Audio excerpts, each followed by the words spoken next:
তিন লোক সফরে বেরিয়েছে, মরুভূমির সফর, মাঝখানে তুফান। কই যাবে, কই বাঁচবে? দৌড়াদৌড়ি শুরু। দৌড়াতে দৌড়াতে এক পাহাড়ের গুহার ভেতরে আশ্রয় নিয়েছে। গুহা চিনেন তো? পাহাড়ের গুহা।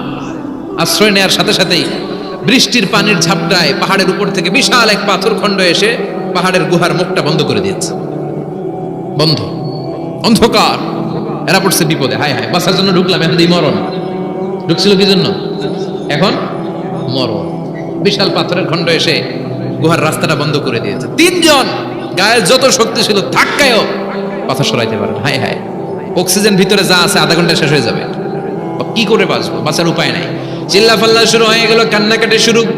একজন বলে, তোমাদের জীবনে কার কি ন্যাক আমল আছে, যেই ন্যাক আমলটা আল্লাহর ভয়ে করছিল ওইটার ওসিলা দিয়ে দোয়া করে দেখো কিছু হয় কিনা। সুবহানাল্লাহ কোন, এটাই উপায়। একজন হাঁটু গেড়ে চোখের পানি ছাড়া শুরু করছে, দোয়া শুরু করছে, আল্লাহ আল্লাহুম্মা কানাত লি আবাওয়ান শাইখান কাবীরা। আল্লাহ, আমার বাবা মা ছিল বৃদ্ধ বৃদ্ধা, আমি পেশায় রাখাল, সারাদিন ছাগল চড়িয়ে রাত্রিবেলা দুধ আনতাম, সবার আগে আব্বা মারে দিতাম, এরপরে আমার ছেলে মেয়ে, এরপরে স্ত্রী। একদিন গভীর রাতে এসে দেখি আব্বা আম্মা ঘুমায়। দুধের বাটি নিয়ে আব্বা আম্মার মাথার সামনে দাঁড়িয়ে রইলাম। ছেলে মেয়েগুলো আব্বা এসে বলে, আব্বা দুধ দাও। আমি বললাম পরে, আগে আব্বা আম্মা খাবে, তারপরে তোরা। ছেলে মেয়েগুলো কান্না জুড়ে দিল, আমি দেই নাই। ফজর পর্যন্ত দাঁড়িয়ে রইলাম। ফজরের আগ দিয়ে আব্বা আম্মা ঘুম থেকে উঠে দেখে তো আমার অবাক, কিরে বাবা দাঁড়িয়ে কেন? বললাম প্রতিদিন দুধ খেয়ে ঘুমাও, আজকে আগে আগে ঘুমিয়েছ, দুধ খাও নাই, তোমাদেরকে আগে দিব বলে দাঁড়িয়ে রইলাম। আল্লাহর ডেকে বলে, আল্লাহ ওই দিন সারা রাত দুধের বাটি নিয়ে মা বাবার শিওরে আমি দাঁড়িয়েছিলাম। ফজরের সময় আব্বা আম্মারে দুধ খাওয়ালাম, তারপরে ছেলে মেয়েদেরকে দিয়েছিলাম, তারপরে স্ত্রীর মুখে দিয়েছিলাম। ও মাবুদ, ওই দিনের এই কাজটা আমি দুনিয়ার কাউরে খুশি করার জন্য করি নাই, শুধুমাত্র তোমার খুশি ছাড়া। ওই রাতের ইবাদত যদি তোমার দরবারে ভালো লেগে থাকে, ফাররিজ আন্না মা নাহনু ফি, আজকের বিপদের দিনে কেউ বাঁচানোর নাই, তুমি আমাদের বাঁচাও। ফানফাজারাত, মুহূর্তের মধ্যে 1/3 বিশাল পাথর খণ্ডটা 1/3 ডান দিকে সরে যায়, একপাশে সরে যায়। সামান্য আলো বাতাস ঢুকতে আরম্ভ করবে। এখন বাতাস ঢুকে, এখন বেঁচে থাকতে পারবে এই নিশ্চয়তা হয়েছে। সুবহানাল্লাহ কোন। এবার সে বলল, ভাই তোর কি আমল আছে বল। দ্বিতীয় জন হাঁটু গেড়ে আবার চোখের পানি ছেড়ে আল্লাহরে ডেকে বলে, মাবুদ আমার এক চাচাতো বোন ছিল, কানাত লি ইবনাতু আম জামিলা ওয়া কুনতু উহিব্বুহা কাআশাদ্দি মা ইউহিব্বুর রিজাল আন-নিসা। আল্লাহ, সুন্দরী, অনন্যা, অপ্সরী, প্রিয়ংবদা, অনুসুয়া, গুণবতী, রূপবতী আমার এক চাচাতো বোন ছিল, তার প্রেমে আমি ছিলাম পাগল পাড়া, কিন্তু সে তো আমার ডাকে সাড়া দেয় না। অনেক চেষ্টা করলাম তারে পাওয়ার জন্য। চাচাতো বোন আমারে বলে, 100 স্বর্ণ মুদ্রা যেদিন দিতে পারবা ওই দিন আমারে পাবা। এবার আমি স্বর্ণ মুদ্রা কালেকশনের কাজে লেগে গেলাম। বছরের পর বছর চেষ্টা করে 100 স্বর্ণ মুদ্রা যেদিন পেলাম ওই দিন চাচাতো বোনের কাছে গেলাম, যে তার হাতে স্বর্ণ মুদ্রা দিলাম, বললাম চলো এবার আমরা অপকর্ম করি। স্বর্ণ মুদ্রা পেয়ে সেও খুশি, আমিও খুশি। সে পাইছে স্বর্ণ, আমি পাইছি তারে। গোপন একটা রুমের ভেতরে ঢুকলাম, দুজনে জামা কাপড় খুলে ফেললাম, নেকেড হয়ে পাপ কাজ শুরু করব। ইন দা মিন টাইম আমার চাচাতো বোন আমারে বলে, ও আমার চাচাতো ভাই, আমারে তুই আমার সতীত্ব তুই নষ্ট করে দিস না, ইত্তাকিল্লাহ, আমার সম্ভ্রম তুই শেষ করে দিস না, ইত্তাকিল্লাহ, আল্লাহর ভয় কর। আল্লাহ, ওই মুহূর্তে ফিরে আসা কঠিন কঠিন, কিন্তু ইত্তাকিল্লাহ, আল্লাহরে ভয় করে। এই শব্দটা যখন শুনলাম আমার ভিতরটা কেঁপে উঠেছে। আমি মুহূর্তে তোমার ভয়ে জামা পড়ে ওই রুম থেকে চিৎকার মেরে বেরিয়ে গিয়েছে। আল্লাহ, সেদিন আমি পাপ কাজ করি নাই, সেদিন আমি মনের খায়েশ মিটাই নাই, তোমার ভয়ে সেদিন আমি দৌড়ে পালিয়েছি। ওই দিনের ইবাদতটা, আমলটা যদি তোমার কাছে ভালো লেগে থাকে, ফাররিজ আন্না ফিমা নাহনু ফি, আজকে যেই বিপদে আছি তুমি বাঁচাও। বলার সাথে সাথে 2/3 2/3 পাথরের খণ্ডটা আরো ডান দিকে সরে যায়। সুবহানাল্লাহ পড়েন। এবার আরো বড় ফাঁকা হয়েছে। এবার তারা বেরোতে চেষ্টা করলো, দেখে মাথা বের হয়, শরীর বের হয় না, হাত বের হয়, পিঠ বের হয় না, পা বের হয়, দেহ বের হয় না, আরো ছুটতে হবে। এবার বাকি আছে কয়জন? একজন। সে দোয়া করতে শুরু করলো, আল্লাহ ইস্তাজারতু জারাক, আমি ব্যবসায়ী ছিলাম, অনেক শ্রমিক ভাড়া করে একদিন একটা কাজ করালাম, সব শ্রমিকের টাকা দিয়ে দিলাম। এক শ্রমিক টাকা না নিয়ে ভাগলপুর কই যে গেছে নিজেও জানি না, ওর টাকা আমার কাছে রয়ে গেল। এই শ্রমিককে আর টাকাটা বুঝাই দিতে পারি নাই। এই টাকা দিয়ে আমি কয়েকটা ছাগল কিনলাম, এই ছাগলগুলো বাচ্চা দিল, ওগুলো বাচ্চা দিল, ওগুলো বাচ্চা দিল, দিতে দিতে বিশাল ছাগলের ডেইরি ফার্ম করে ফেললাম তার ওই টাকা দিয়ে। 1 যুগ 12 বছর পরে সে এসে বলে, আমার টাকা ফিরায় দাও। আমি বললাম এই যে ছাগলের ডেইরি ফার্ম পুরোটাই তোমার।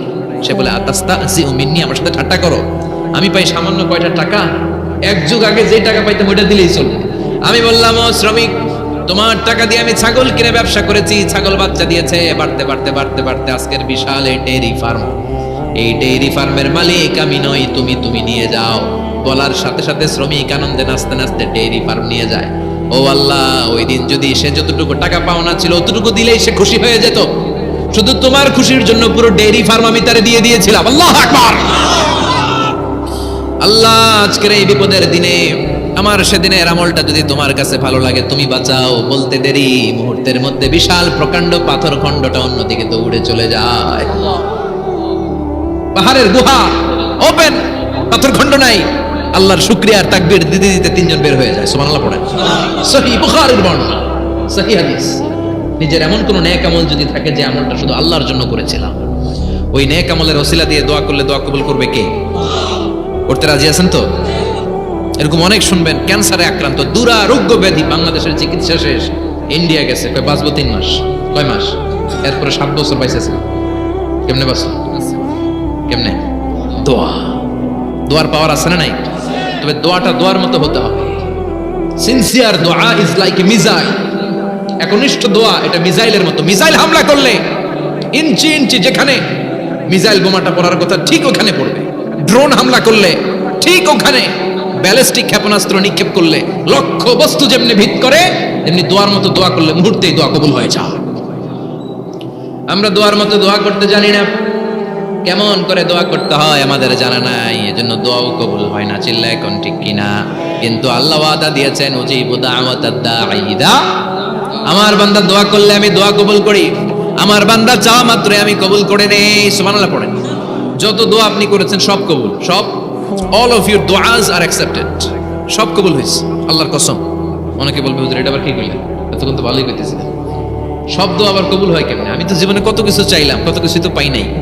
আছেন এরকম অনেকে, অনেক পেরেশান, আফসোস করে হুজুর চাইলাম আল্লাহ দিল না। 4টা মাইয়া, এবার কাবা ধরে চাই আইছি বলার কথা, এটা হয়েছে মাইয়া। আছে না নাই? 5টা ছেলে হয়েছে, মেয়ের জন্য বুকটা হাহাকার। হজে যে আরাফাতের ময়দানে চেয়ে আসলাম, এইবারও হয়েছে আরেকটা পোলা। আছে না নাই? কত কিছু চাইলাম, পাইলাম না, দিল না আল্লাহ। বলে না আপনার সব দোয়া কবুল, তবে কবুল হওয়ার 3টা সিস্টেম আছে। কয়টা? 3টা। চান্দলার ভাইয়েরা মনে থাকবে? কয়টা? 3টা। আপনি যত দোয়া করছেন সব কবুল, কারণ আল্লাহর কাছে কিছু চাইলে আল্লাহ ফিরাইয়া দিতে জানে না। আল্লাহ জানেই না কেমনে ফিরাইয়া দিতে হয়। সুবহানাল্লাহ কোন? চাওয়া মাত্রই আল্লাহ বলে অ্যাকসেপ্টেড, যা কবুল, দিব দিব না এটা বলতে জানে না, চাওয়া মাত্রই বলে দিব। 3 সিস্টেম। নাম্বার 1, আপনি আল্লাহর কাছে দোয়া করলেন, চাইলেন, আল্লাহ বলে দিব, বলেই তিনি দিয়ে দেন আর আপনি খুশি হয়ে যান, পেয়ে গেলেন। নাম্বার 2, আপনি আল্লাহর কাছে দোয়া করলেন, চাইলেন, তখনও আল্লাহ বলে দিব, তবে এখন না, সবুর, একটু পরে দিব। কখন দিলে আমার জন্য ভালো, আমার চেয়েও ভালো জানে কে? আল্লাহ, পরে দিবে। নাম্বার 3, চাইলেন, দোয়া করলেন, আল্লাহ তখনও বলে দেব, তবে এখনো না, পরেও না, কিয়ামতের দিন যেদিন বিপদে পড়বে ওই দিন দেব।